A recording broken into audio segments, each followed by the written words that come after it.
Vipi kama nikikwambia mgogoro unaoitikisa Afrobeat haujaanzia kwenye mitandao wala hautaishia kwa mashabiki, lakini ni vita ya legacy ambayo imeanza tangu zamani hizo na kwa sasa imelipuka Januari hii 2026. Hii si bifu ya kawaida. Kwa undani zaidi, kwa nje inaonekana kama ni majibishano ya maneno kati ya Wizkid, nyota wa kizazi kipya nchini Nigeria, na Seun Kuti, mrithi wa muziki wa kimapinduzi ambaye kwa sasa hivi anafanya pia Afrobeat. Watu wengi wameshindwa kumwelewa Seun Kuti.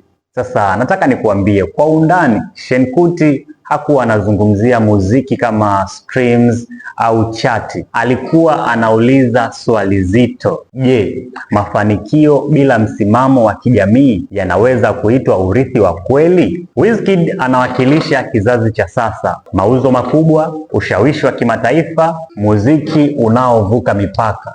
Fela Kuti kupitia Seun Kuti mtoto wake anawakilisha kitu tofauti kabisa: muziki kama silaha, sauti ya waliodhulumiwa, muziki wenye kusudi. Na hapa ndipo mgogoro ulipo au mgongano ulipo: umaarufu versus mapinduzi. Kwa miaka zaidi ya 40 jina la Fela Kuti halikuwa jina la burudani tu, la kisanaa tu, bali ilikuwa ni taasisi. Kwa upande wa Seun Kuti, kulitaja jina la Fela Kuti bila kuwa na mizizi ya ujumbe ni sawasawa na kulidhalilisha. Kwa Wizkid, muziki ni uhuru wa kiubunifu na sio jukumu la kisiasa. Hivyo basi, mgogoro huu sio swali la nani ni mkubwa, bali ni je, muziki unapaswa kutumikia nini? Na ndiyo maana mjadala huu umeigusa Afrika nzima. Ni kizazi dhidi ya kizazi, historia dhidi ya sasa, burudani dhidi ya dhamira. Na ukweli ni mmoja, Afrika inabadilika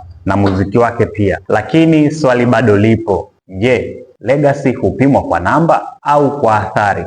Na je, kizazi kipya kina wajibu wa kubeba mzigo wa historia? Hii ndiyo Kwa Undani. Subscribe kwa uchambuzi zaidi, kwa sababu si hatuishii juu juu, tunaingia ndani zaidi.